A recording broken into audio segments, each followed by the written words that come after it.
All right, my 5 minute Red Sox update. That was a tough one on Monday night against the Twins. I actually fell asleep after the top of the ninth. I think part of me thought the game was going to get suspended. They waited 90 minutes. I watched the rest of it this morning. Tough spot for Jordan Hicks, who pitched on Sunday. You weren't going to have Aroldis Chapman anyways, and he threw a lot of pitches Sunday. He warmed up before the delay, then had to go back out there and yeah, whether it's fair or not, the game can be cruel. And I'm sure Jordan Hicks handled it like a pro. Sometimes guys are in spots that are unfair. I give the Red Sox credit. They're able to take the lead against Duran, an unbelievable closer. I mean, Roman Anthony had an epic at bat in that ninth inning, which shows you what kind of player he's going to be. I mean, he's never seen that guy before. But that one's tough. You know, you played Sunday. You had an emotional series over the weekend. You had plane issues. You had a time difference. It's not easy, guys and gals. I think we sometimes are looking at these guys too much as a statistic or as a link on a website. There is a human element, and they grind it again. And I know people are upset this morning about Richard Fitz only going 4 innings. Richard Fitz really didn't have good stuff. He got out of a bases loaded, nobody out jam. And I like that my manager is playing these games to win. You didn't complain about Buehler getting taken out. I get they had a short pen. You're trying to win the game.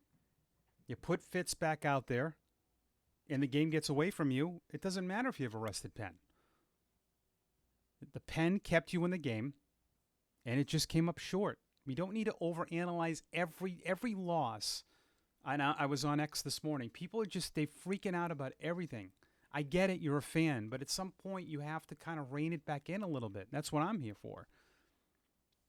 You can't be so emotional with every loss and go, this should have happened. They should have. I mean, you scored 4 runs on Sunday. Not one person complained. Not one person complained about Hicks closing. It's the complete opposite. Oh, you got to score more. I mean, he scored 4 runs. Yeah, I think on that night you need a little more, but that's not a great club. You beat the Dodgers scoring 4. You're playing a club that's not as good. You score 4, and you gave up 5. That means you had to score 6 to win. It didn't work out. It happens. It's going to happen. But you can't go so bonkers after every loss. Just relax, okay? And we still have a lot more games to go. You still played a great game and came up a little bit short. We'll see what happens with the trade deadline. Now there's rumors circulating about Edward Cabrera. But I posed this on my podcast. You can watch at Red Sox Now. A lot of Red Sox fans have deemed a lot of players untouchable, which is fine. Duran, Rafaela, Abreu, Peyton Tolley. We don't want a lot of these guys moved. That is fine. If you want to think big, you can't be throwing out Mitch Keller proposals for Vaughn Grissom, Yoshida. Red Sox fans, you're not willing to get uncomfortable in your trade proposals. And a lot of the trade proposals are crazy. And I think it's just for attention, a lot of them. You're still making trade proposals based on what you don't want to give up. I mean, every proposal I see has got Jostin Garcia and Vaughn Grissom in it. That's not getting you Mitch Keller. Now, Diaz, you might have a little bit of leverage because if Tampa wants out of the deal and you pay all that money, maybe you don't give them a lot back. But it will be very interesting to see what happens on Thursday. And I'm sure on this Tuesday, as I'm recording this right now, there are some trades that are going to be announced later today.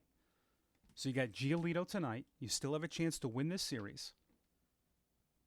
If you win the series, you finish 6-6 in a 12-game stretch before the deadline. I was hoping for that or 5-7.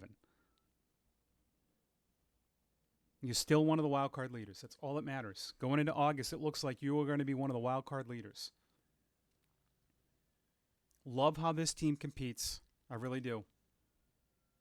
And Alex Cora yesterday before the game said that last year has nothing to do with this year. Going in the deadline last year, they were limping. This year, they're not. They've got one of the best bullpens. And we'll see. I would love Yandy Diaz. I would love another starter. Will they get it? What do you want? Let me know. This has been your 5-minute Red Sox update on this Tuesday. I'm Mike Antonellis. Make sure you subscribe to my channel. And thank you for watching. Appreciate it.